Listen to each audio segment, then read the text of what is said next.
Okay, Leo. So, is that roof up there flat or is it on an angle? I don't know. What do you think? Does it look flat to you or on an angle?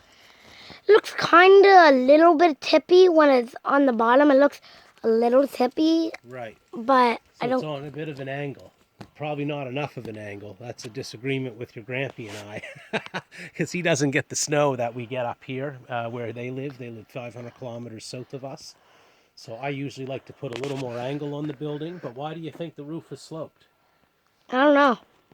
It's so that rain can run off, right? When Oh. rain hits the roof so that it runs off the thing. Yeah. So that means when we cut our boards to go on the wall here, we've got to cut them at a little bit of an angle for them to go up nice and flat up against the roof, right? Because if the board was straight and there's an angle on the roof, then this wouldn't match up very well, would it, at the top? So you can come forward here a little bit. I was about to explain this to Leo anyways today, and Leo wanted to make a video, so I just decided I'd explain it on camera for a video. So Leo, this thing's our level. We put this up against here to see that we're between the two black lines in here, the bubble is, okay? And that tells you that we're pretty straight with our board. And then I just have a couple of these short nails that I stick through into the strapping. And I have to shoot these in at an angle because even 1.5 inches is too long right now. It'll go right through and then you got a sharp end on the other side. But we just got to do that. We'll tack this in 2 spots and then we'll go to our next one.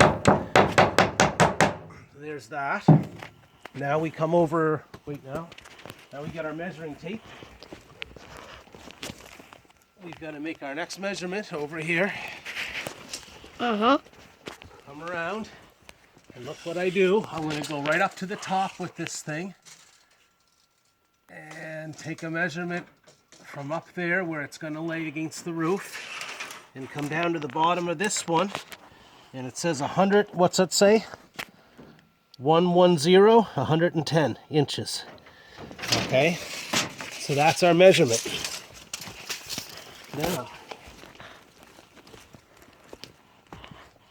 to do this the cheap way with our angle, I have a board here already cut with the right amount of angle for the roof. So I use that as my guide. And I'll put it down here. I have to go past where these cracks are in the wood so that we don't have a really damaged piece at the top. And I'm going to line this up. And then I'm going to take the saw and we're going to go through this at an angle right here. So that's my guide now for the angle that I have to cut to match the angle of the roof.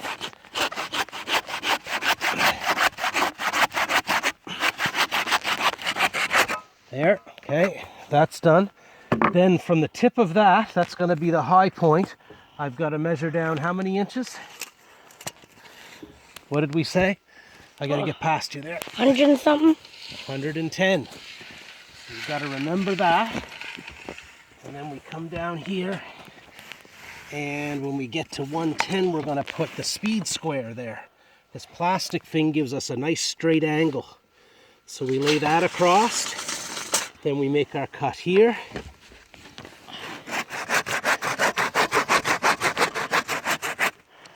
Okay.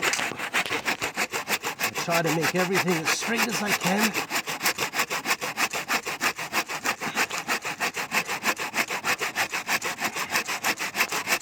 I try to do this without cutting too much into the board below it. There. So there's our next board. Dust all that stuff off. It's getting really late in the year and we've been getting a lot of rain, but then cold weather. All this stuff starts to freeze together in the cold.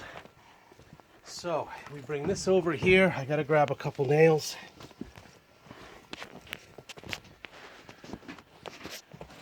Here we go. That nail's too long. Okay, so now we put this up here And it should now line up with the angle of the roof. Perfect. It seals up there really nice at the top.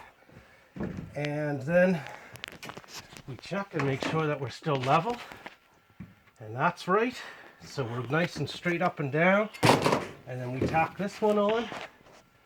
And then repeat over and over again. 1 second here, buddy. You want me to pause? I'll keep talking here. I'll blab on for another minute. So that's it. We're onto the wall here, guys. We're doing the last wall right now. We've got, look over this way, yeah. So we got the other 3 done. We just have to do this little section here, and then we have to do the door. Now, I'm trying to make this as tight as I can against mice. I know that's probably impossible over here, but if you look here, what we're going to do along where the door is going to be, I added a piece of strapping running here, which is going to keep any rodents from getting in around here if there's something here hinged, however it ends up sitting. Okay, so that seals that. Then this piece of strapping here would run as the bottom piece. You can see it here in the crack that's still left. That runs along here, look right here. Okay, and the way I did this, I'm just going to take that a second, is I made sure that that piece of strapping meets this board here, so that no rodents can get in from down below, from the wall, you know, down in here or something and up and in. So now that all seals there. And also on the very top, up there, it's the same kind of thing. Oh, lighting's really bad here. Here we go.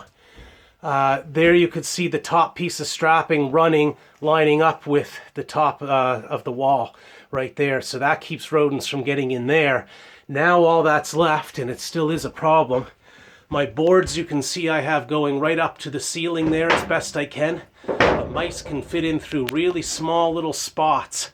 So even like right up there in that corner, you know, somehow I've got to try to seal this as best I can all the way around. And also, I'll turn this way, up in that crack there, they'll be able to maybe still get in along there. But I'm trying as best I can to get the wood to come up nice and flush with the metal roof up there. And then there's another layer of siding that's going to go over this. So take this again, bud. So I originally thought of doing this as a board and batten kind of design. Hey, by the way, guys, I just wanted to say something that I was trying to hide from you to see if you could spot me while my dad was filming. So try to look back. See if you could spot the Leo and you'll win the prize. So board and batten would mean you'd usually leave a gap like this here, I guess, between your boards, and then you'd have another board go over top like this. But I ended up getting a bunch more of the old cedar half rounds, and I think for the cost of like $20–30 of those, I'm going to go right around this whole thing again to seal it that way, and then I'll have hopefully enough wood left over to do another project. So that's everything. Hope you enjoyed learning some carpentry, Leo. Goodbye. Did you learn that? Yeah, sort of. Awesome.